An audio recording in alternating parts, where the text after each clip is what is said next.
Bonjour, Africulturel reçoit, et toujours en mode spécial mois de mars, mois des femmes, on reçoit Wasso Tunkara qui est administratrice culturelle, formatrice en activisme culturel et présidente de Genji Hip Hop.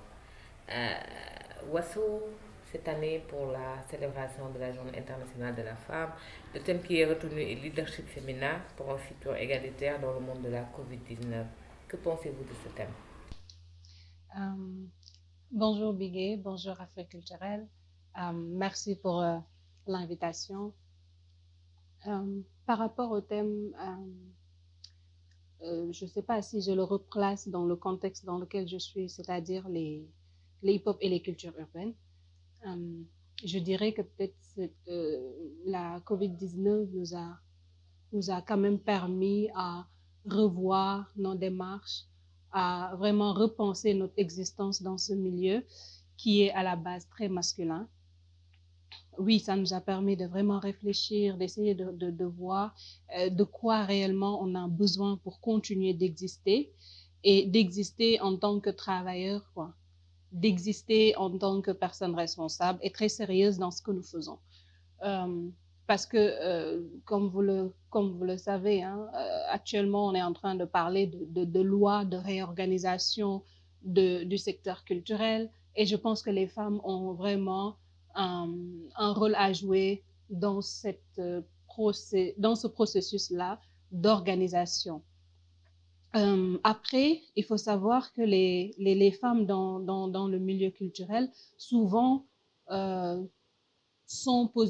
occupent des postes d'artistes. Alors, très rares sont celles qui sont, disons, managers, en tout cas dans des instances ou dans des positions qui leur permettent de vraiment incarner un leadership féminin. Mais je me dis que à ça commence à exister parce que même les artistes aujourd'hui, avant, les artistes femmes, elles étaient des choristes ou des chanteuses, mais maintenant, on voit de plus en plus de leaders, de lead vocal. Et si on sait réellement ce qui se passe quand on est lead vocal, c'est qu'on gère vraiment une équipe, on manage toute une équipe. Et voilà, je pense que le Covid nous a, en tout cas avec Genji aussi, le Covid nous a permis quand même de réfléchir, de sortir un magazine qui regroupe vraiment toutes les réflexions, les solutions que les femmes ont pu trouver pour continuer d'exister dans ce milieu-là. Voilà.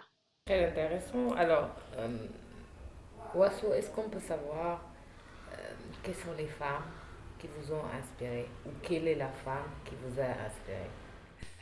Alors, cette question me fait rire parce que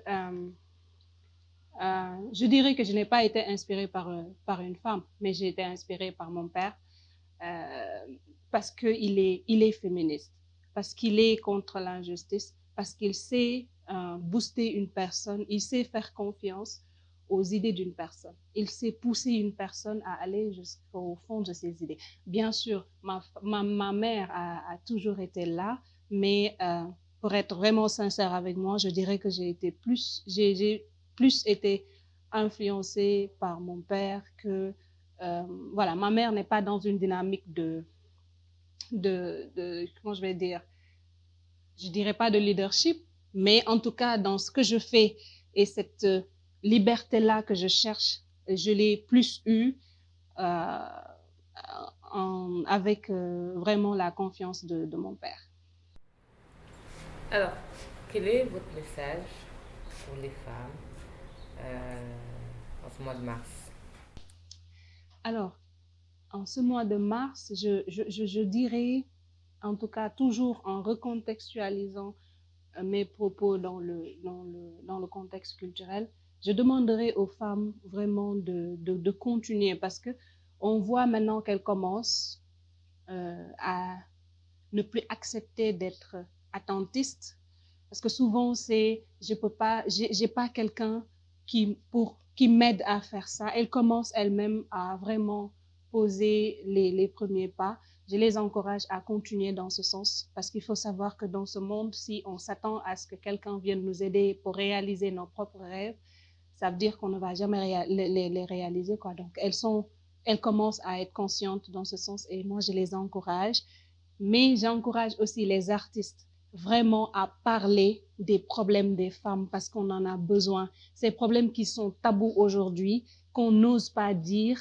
On ne peut pas attendre que les hommes viennent nous en parler ou viennent nous proposer. Il faut que les artistes femmes mettent un peu en stand-by cette volonté-là de produire une musique pour vendre, mais vraiment continuer, mais vraiment essayer aussi de produire une musique qui sensibilise, une musique qui conscientise et une musique qui permettra à la femme d'être vraiment en sécurité.